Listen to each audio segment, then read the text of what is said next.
Eastern Finals on TNT. Welcome, everybody. Ernie Johnson, Shaquille O'Neal, Kenny the Jet Smith, and Charles Barkley. Okay, so here's what we know. Andre Iguodala will not play again for Golden State. Chris Paul will not play for the Houston Rockets. How is that going to affect what Houston wants to do as they try to clinch this series here on the road? Let's hear from both of our courtside reporters, starting with Kristen Ledlow, who's covering the Rockets. Kristen, what you got? Ernie, the last time that we saw Chris Paul was limping to the locker room after that Game 5 win in Houston. The Rocket staff at the time was not ready to determine the severity of the injury, but they were able to confirm that it was a right hamstring strain. He began receiving treatment immediately and ultimately was reevaluated yesterday and ruled out for this Game 6. I did speak with Chris Paul yesterday, and he's hopeful to return to the court this postseason. He's going to continue receiving treatment daily, and he will be reevaluated yet again once the team returns to Houston. Coach D'Antoni and James Harden addressed the media yesterday, and specifically what Game 6 will look like without Chris Paul. Well, I mean, obviously it's not something that we wanted, or, I hate it for him above all. He's practically won us the last 2 games, but great opportunity for other guys, and we have plenty to choose from, and we'll be ready. Business as usual. Guys got to step up and make plays. Obviously, Chris has been playing extremely well. Hopefully, a speedy recovery, which I know will happen. Opportunity like all year long for guys to step up and take advantage of an unbelievable opportunity. Coach D'Antoni has named the reigning Sixth Man of the Year, Eric Gordon, his starter in Chris Paul's place. Eric also addressed the media yesterday and said he'd continue to attack, he'd take what the defense gives him, and he'd be ready to get this Game 6 win. For more on the Warriors, our Hall of Famer David Aldridge is standing by. DA? Well, Kristen, the news on Andre Iguodala, as Ernie mentioned, he's out for Game 6. That bone bruise is getting better, but the nature of bone bruises is that until they completely heal, they're very, very difficult to play with. The MRI showed no structural damage. That's not the issue. It is simply that bone is sore, and it's difficult for Andre Iguodala to move laterally, much less burst forward. And if he can't do that, there's no point in him trying to play.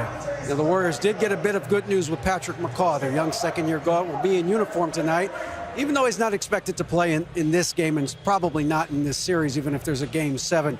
Remember, he suffered that very frightening fall on March 31st against the Sacramento Kings. He was carted off on a stretcher, suffered a lumbar spine contusion, and it really did impact this team very much. The nature of the fall, him being carried off, really shook this team to its core at the end of the regular season. So they're very happy to see McCaw back, even though he won't be playing. So that bench that Golden State has to pick up the slack with 2 of their key guys out. They only scored 4 points total in Game 5 in Houston. They have to do better to have any chance of getting this series back to Houston on Monday night. EJ?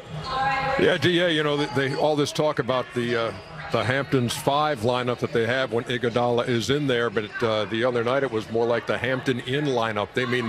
They put guys on the floor that, they had Bell out there, Livingston, West, Cook, and still, again, this time around, they'll have to make do without Andre Iguodala. We'll get more on that in just a second, but let's talk about the Rockets without Chris Paul here. And what does that do to what the Rockets want to do, Kenny? Well, I think it definitely hurts without question, because Chris Paul has been finishing games.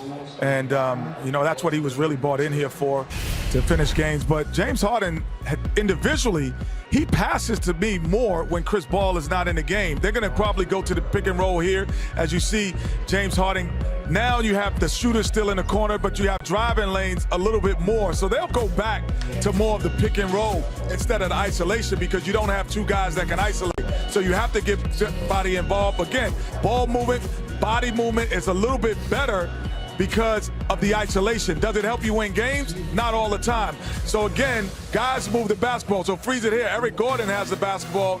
And instead of a straight isolation, again, Capella comes up and set it a pseudo pick and roll as it goes in. And then you figure out if he's going to get to the basket or is he going to go all the way in. You got your shooter Ariza way open in the corner.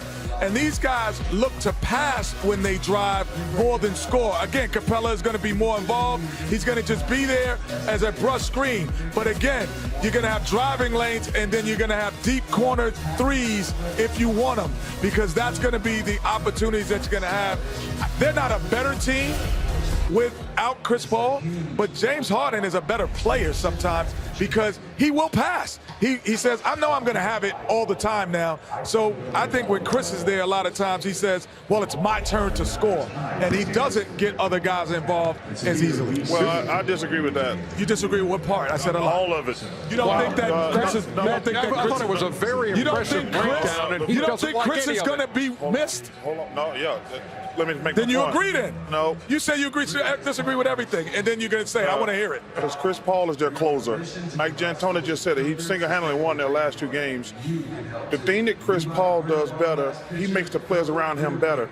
James is a great player, but he don't necessarily make the players around him better. This game tonight puts tremendous pressure. James has got, at some point, he's got 2 chances to have an MVP signature game. He has not had that. Who you think is going to win the game, Chuck? I think the Rockets are going to win. You think the Rockets do? I do. How you contradicting what I'm saying? Hold on. That's only if James Harden has a signature game. I think he's got to have one of those 50, 30 to 40 point, like a LeBron James triple-double type game if the Rockets are going to win. But let me make my point. Chris Paul's their closer. But James Harden at some point is going to have a signature game. He has melted down in the playoffs the last couple of years, but at some point, he's missed his last 23s. At some point, when you're the MVP, there comes a point where you have to say, we're going to win this game. He's got 2 games. My second point is, I think all the pressure's on Mike D'Antoni. What I mean by it is, he can't play 6 guys. He cannot play 6 guys. He's got to find some minutes. Whether it's Nene, some guys on the other side, you can't be you got to play these guys. Mahmoud is going to be back in the rotation. But you still might see Ryan Anderson tonight. Yes. But you got to play 2, Ernie, because think about it. This will be counting the last game, or the last 3 games. These games are coming every other day. And now those 14 minutes and 12 minutes came in that 40-point blowout. The games. Yes, that's a good point, Kenny. The games that the Rockets have won, I agree with both of you guys, but Eric Gordon has been the key piece. So coming off the bench, doing what he's did, when he's had the opportunity to perform like that, mean getting the ball, he's been able to do his thing. Now that he's starting, he will have more opportunity, and he has the ability. I'm not saying he's a closer like Chris Paul, but he has the opportunity to hit big, timely shots, especially in the fourth quarter. I'm glad you brought that up because we pieced together 3 of those from the wins in Game 2, Game 4, and Game 5 from Eric Gordon. Look, if Golden State gets a stop, they can be in single digits with under 8 minutes to play, and he knocked that down, and started an 11-0 run. It's all about opportunity. In Game 4, it's a 2-point game. Big shot. And then in Game 5, who's that pass from? In Game 5, it's 92-91. But he was already in rhythm right there. And he's feeling it again. He knows where to be, knows where to go. He's in rhythm. So tonight he's going to have a lot of opportunities. He's hit 15 threes in the series. That's the most on the Rockets side. So what you said is correct, Kenny. Shaq, those games, they got him involved early. Got him involved. And the house was on fire. You can't wait and give guys the ball late in the shot clock or late in the game. You got Eric Gordon, the 2 games that he's played fantastic, the Rockets won. But so let me get. You're saying that Harden has to have one of these signature games in the last 2. Yes. But you're also saying that Chris Paul is the Rockets' closer. But without him, you still like the Rockets tonight. I just think I'm going to take a chance tonight that James going to have a signature game. He is not, Ernie. It's all on James. At some point, he's going to win the MVP. He deserves the MVP. But he has not had. The last 2 games the Rocket won, it was Eric Gordon and Chris Paul. At some point when you're the MVP, you got to say, guys, we're going to win this game tonight. And listen. Well, Harden did have 30 in Game 5. Yeah, but he had all those in the first half. I mean, in Game 4 Yeah, when they won that game. He had all those in the first half. And when they needed those points in the second half, that's when Chris Paul and Eric Gordon came on. That game he had 30, he had 26 at halftime. In order for the Rockets to win, everybody's going to have to step up tonight. Not just Eric Gordon and James, but P.J. Tucker had a great game one game. He's going to have to play. Mabude looks terrified out there. He's going to have to step his game up. And I agree with you. I wasn't even aware that he existed. Listen, the way he's playing now, I don't deserve to know his name. You know what I'm saying? Everybody has to step up. Clint Capella got to be big tonight also. Well, you got to get the ball, Chuck. Well, That's what James got to get a triple-double. Well, he will get the ball, and that's what I was saying in the video, Chuck, because they're going to run. They can't run isolation basketball with one guy. we need to take a break, and then we're going to come back and talk about the Golden State side of things as they trailed the series 3-2.